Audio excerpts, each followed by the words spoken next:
આજ સવારે ઉઠીને તો મનમાં એક જ વિચાર આવ્યો કે કેરી પાકી હશે કે નહીં, પણ ત્યાં જઈને જોયું ત્યાં તો એક કાચી, એક પાકી અને એક તો જાતનું જીવન પૂરું કરીને બગડી પણ ગઈ છે. આ કેરી જેવું જ જીવન છે, ના કાચું ના પાકું, એકદમ બગડેલું. આ કેરીનો નેચર પણ આજકાલના લોકો જેવો જ છે, ઉપરથી મીઠાશવાળી ને અંદરથી સડી ગયેલી. લાગે છે કે આજે તો કેરી નસીબમાં જ નથી. અરે રે ઘઉં, આ કામ કરતાં કરતાં તો મને મમ્મી યાદ આવી, સાસુમાં યાદ આવી ને દાદી તો લેજન્ડ હતી ભાઈ. એ લોકો તો આ કામમાં ગ્રેજ્યુએશન, પોસ્ટ ગ્રેજ્યુએશન ને PhD કરીને બેઠા છે ને આપણે તો બસ ટ્રાય અગેન લેટર કેટેગરીમાં આવીએ છીએ. પછી તો મેં ફટાફટ છાશ બનાવી નાખી, કારણ કે મને એવું હતું કે વાવાઝોડાને કારણે ક્યાંક લાઇટ વહી જશે તો છાશ વગરનું રહેવું પડશે ને છાશ વગર આપણે ન રહીએ નહીં. છાશ બનાવતા પહેલાં બ્લેન્ડરને 2-3 દસ્તાની જરૂર પડે છે. દસ્તા વગર હવે એ ઉપડતું જ નથી, એટલે એને 2-3 દસ્તા મારી અને પછી છાશ બનાવી.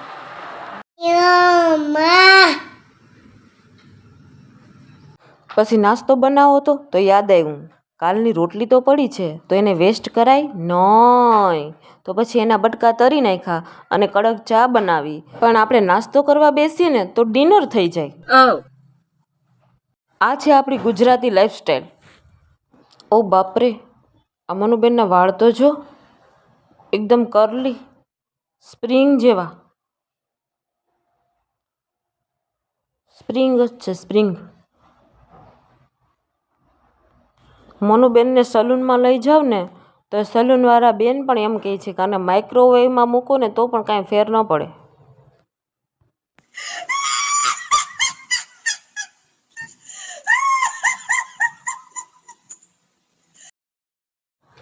પછી તો વરસાદ ચાલુ થઈ ગયો, પણ કંઈ વાંધો નહીં. જીવનમાં ગમે તેટલો સ્ટ્રેચ હોય પણ વરસાદ જોવા જાય ને તો દિલનો વાઈફાઈ ઓટોમેટિક કનેક્ટ થઈ જાય. જો મનુને તો કનેક્ટ થઈ પણ ગયું, મજા પડી ગઈ મનુને.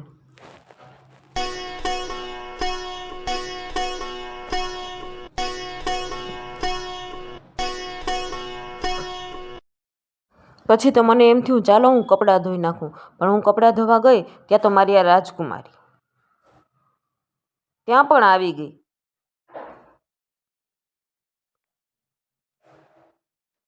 ને પછી તો મારી રાજકુમારી ખુશ થઈ અને ડાન્સ ચાલુ કર્યો. મંગલ ભવનયા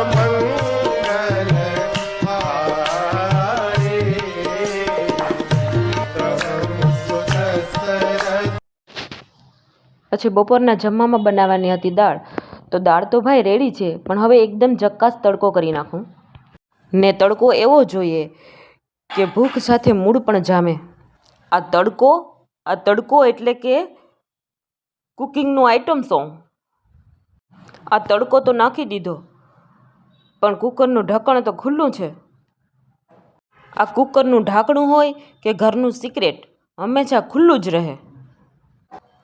આ દાળ તો બની જશે, હમણાં 4 સીટી પણ વાગી જશે, પણ હું એક વાત તો ભૂલી ગઈ કે મેં મીઠું નાખ્યું કે નહીં. આ મીઠું નાખવાનું ભૂલી જાઓ એટલે જીવનમાં થ્રિલર મૂવી જેવું સસ્પેન્સ. જ્યારે જમવા બેસીએ ને ત્યારે જ એના ક્લાઇમેક્સની ખબર પડે. ને પછી તો એક જ પ્રશ્ન, મીઠું નાખ્યું કે નહીં. આ પ્રશ્ન તો અર્જુને પણ કૃષ્ણને નહોતો પૂછ્યો.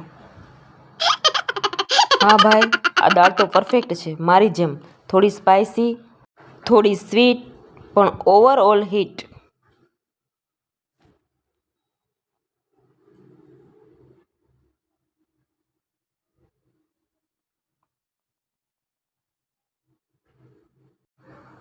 બપોર પછી ઉઠી અને મનુબેન કહે કે મારે બાબા જવું છે, એટલે મારે એને લઈ અને બાબા જવું પડ્યું, કેમ કે મનુબેને છે ને રીતસરની જીદ પકડી લીધી હતી કે મારે બાબા જ જવું છે.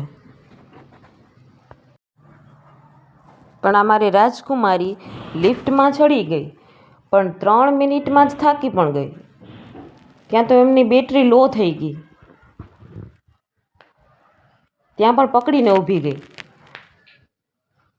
અને પછી એને વિરામ લેવા માટે નીચે બેસી જવું પડ્યું.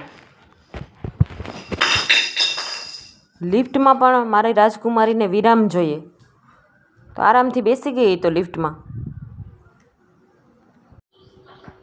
પછી તો અમે નીચે રમવા ગયા અને ત્યાં મનુબેનના મિત્રો તેમને મળી ગયા એટલે મનુબેન તો મીટિંગ કરી અને એમની સાથે બેસી ગયા.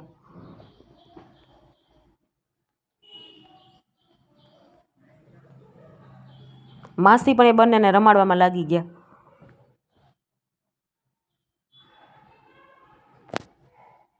પછી અમે ત્યાંથી બાજુવાળા માસીના ઘરે ત્યાં કાચબો હતો તો મનુબેને થોડી વાર કાચબાને રમાડ્યો.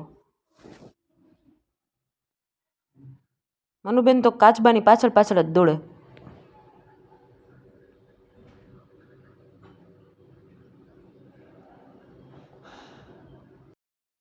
શું કહેવાય મનુ?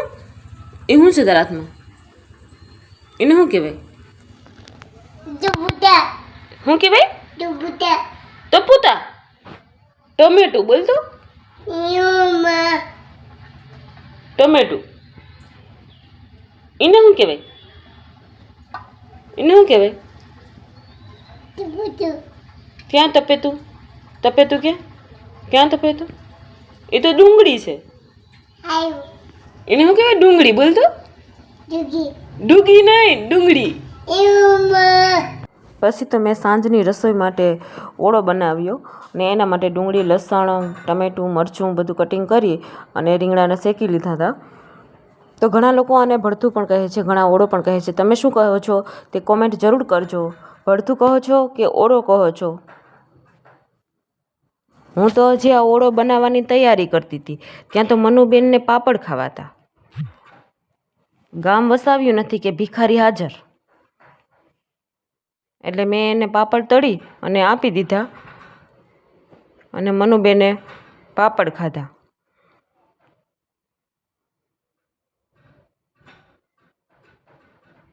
મારી રાજકુમારી પાપડ ખાવા માટે બેસી ગઈ અને પેટ ભરીને પાપડ ખાધા. મેં પછી મારું કામ ચાલુ કર્યું પણ હજી તો હું મારું કામ ચાલુ કરું ને ત્યાં તો લાઇટ ગઈ. અરે રે, તમારે લાઇટ ગઈ કે છે? કોમેન્ટ જરૂર કરજો. વિડીયો ગમ્યો હોય તો લાઈક, શેર અને સબસ્ક્રાઈબ કરજો. મળીએ આવતા વ્લોગમાં.